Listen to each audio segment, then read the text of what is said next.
મિત્રોમાં બહુચરમાં બાલા ત્રિપુરા સુંદરી રૂપે કેમ આ ધરતી ઉપર પ્રગટ થયા અને માં બહુચરમાં બહુચરાજીમાં કેવી રીતે આવ્યા અને કિન્નરોમાં બહુચરમાને કેમ વધારે માને છે અને આ બહુચરમાનું મંદિર કોણે બંધાવ્યું હતું, તો આવો જાણીએ માં બાલા ત્રિપુરા સુંદરી માં બહુચરમાની પ્રાગટ્ય કથા અને એમના પરચાનો ઇતિહાસ.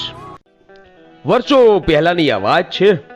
પુરાણ કાળમાં સાબરમતી નદી અને સરસ્વતી નદીની વચ્ચે જે જંગલ આવતું હતું એને બોરુ નામનું વન કહેતા.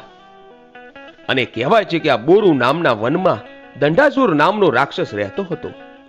આ રાક્ષસના પૂર્વજ ધ્રુમલોચન રાક્ષસ હતો અને આ ધ્રુમલોચનનો સંહાર માં આદ્ય શક્તિએ કરેલો.